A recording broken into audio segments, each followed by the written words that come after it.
later days after Mr. Bennet's return, as Jane and Elizabeth were walking together in the shrubbery behind the house, they saw the housekeeper coming towards them, and, concluding that she came to call them to their mother, went forward to meet her. But, instead of the expected summons, when they approached her, she said to Miss Bennet, "I beg your pardon, madam, for interrupting you, but I was in hopes you might have got some good news from town, so I took the liberty of coming to ask." "What do you mean, Hill? We have heard nothing from town." "Dear madam," cried Mrs. Hill, in great astonishment, "don't you know there is an express come for master from Mr. Gardiner? He has been here this half hour, and master has had a letter." Away ran the girls, too eager to get in to have time for speech. They ran through the vestibule into the breakfast room, from thence to the library.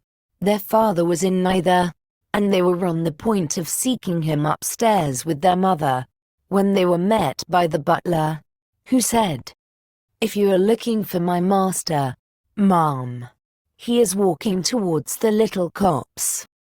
Upon this information, they instantly passed through the hall once more, and ran across the lawn after their father, who was deliberately pursuing his way towards a small wood on one side of the paddock. Jane, who was not so light nor so much in the habit of running as Elizabeth, soon lagged behind, while her sister, panting for breath, came up with him, and eagerly cried out, "Oh, Papa, what news? What news? Have you heard from my uncle?" "Yes, I have had a letter from him by express." "Well, and what news does it bring, good or bad?" "What is there of good to be expected?" said he, taking the letter from his pocket. "But perhaps you would like to read it." Elizabeth impatiently caught it from his hand. Jane now came up. "Read it aloud," said their father, "for I hardly know myself what it is about." Church Street, Monday, the 2nd of August. My dear brother, at last I am able to send you some tidings of my niece, and such as, upon the whole, I hope it will give you satisfaction. Soon after you left me on Saturday, I was fortunate enough to find out in what part of London they were. The particulars I reserve till we meet. It is enough to know they are discovered. I have seen them both. "Then it is as I always hoped," cried Jane. "They are married." Elizabeth read on. "I have seen them both. They are not married, nor can I find there was any intention of being so. But if you are willing to perform the engagements which I have ventured to make on your side, I hope it will not be long before they are. All that is required of you is, to assure to your daughter, by settlement, her equal share of the £5,000 secured among your children after the decease of yourself and my sister, and, moreover, to enter into an engagement of allowing her, during your life, £100 per annum. These are conditions which, considering everything, I had no hesitation in complying with, as far as I thought myself privileged. For you, I shall send this by express, that no time may be lost in bringing me your answer. You will easily comprehend, from these particulars, that Mr. Wickham's circumstances are not so hopeless as they are generally believed to be. The world has been deceived in that respect, and I am happy to say there will be some little money, even when all his debts are discharged, to settle on my niece, in addition to her own fortune. If, as I conclude will be the case, you send me full powers to act in your name throughout the whole of this business, I will immediately give directions to Austen for preparing a proper settlement. There will not be the smallest occasion for your coming to town again, Therefore stay quiet at Longbourn, and depend on my diligence and care. Send back your answer as fast as you can, and be careful to write explicitly. We have judged it best that my niece should be married from this house, of which I hope you will approve. She comes to us today. I shall write again as soon as anything more is determined on. Yours, etc. E.D.W. Gardner. Is it possible? Cried Elizabeth, when she had finished. Can it be possible that he will marry her? Wickham is not so undeserving, then, as we thought him, said her sister. My dear father, I congratulate you. And have you answered the letter? Cried Elizabeth. No, but it must be done soon. Most earnestly did she then entreat him to lose no more time before he wrote. Oh, my dear father, she cried, come back and write immediately. Consider how important every moment is in such a case. Let me write for you, said Jane, if you dislike the trouble yourself.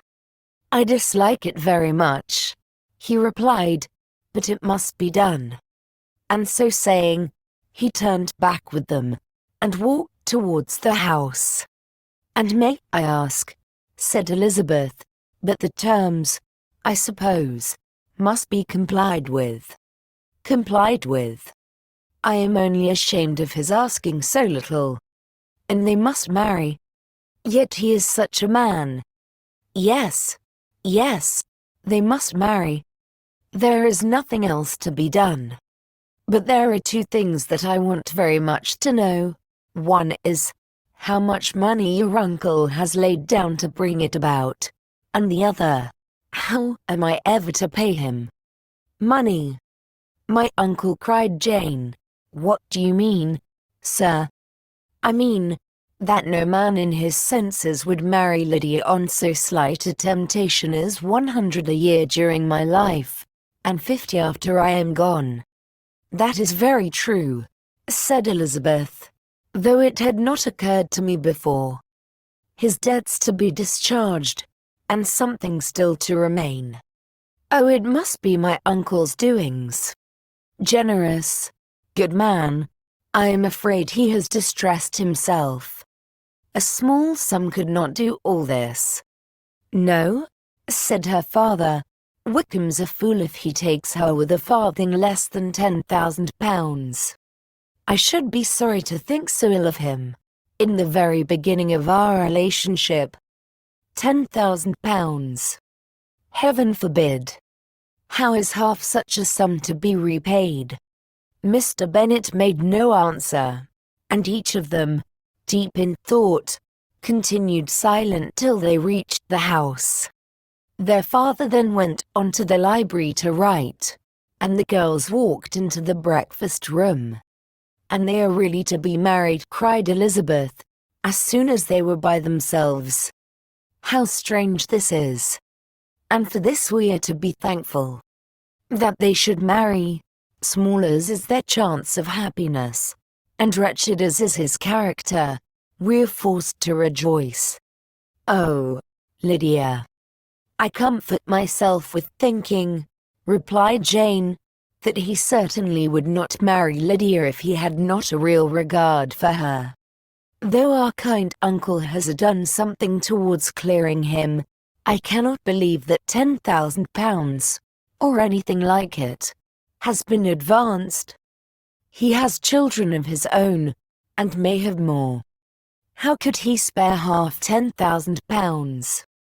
If he were ever able to learn what Wickham's debts have been, said Elizabeth, and how much is settled on his side on our sister, we shall exactly know what Mr. Gardiner has done for them, because Wickham has not sixpence of his own. The kindness of my uncle and aunt can never be requited. Their taking her home, and affording her their personal protection and countenance, is such a sacrifice to her advantage as years of gratitude cannot enough acknowledge. By this time she is actually with them. If such goodness does not make her miserable now, she will never deserve to be happy. What a meeting for her, when she first sees my aunt. We must endeavor to forget all that has passed on either side, said Jane. I hope and trust they will yet be happy. His consenting to marry her is a proof, I will believe, that he has come to a right way of thinking. Their mutual affection will steady them, and I flatter myself they will settle so quietly, and live in so rational a manner, as may in time make their past imprudence forgotten. Their conduct has been such, replied Elizabeth, as neither you, nor I, nor anybody can ever forget. It is useless to talk of it. It now occurred to the girls that their mother was in all likelihood perfectly ignorant of what had happened. They went to the library, therefore, and asked their father whether he would not wish them to make it known to her. He was writing and, without raising his head, coolly replied, "Just as you please. May we take my uncle's letter to read to her? Take whatever you like, and get away." Elizabeth took the letter from his writing table, and they went upstairs together. Mary and Kitty were both with Mrs. Bennet. One communication would, therefore, do for all. After a slight preparation for good news, the letter was read aloud. Mrs. Bennet could hardly contain herself. As soon as Jane had read Mr. Gardiner's hope of Lydia's being soon married, her joy burst forth, and every following sentence added to its exuberance. She was now in an irritation as violent from delight, as she had ever been fidgety from alarm and vexation.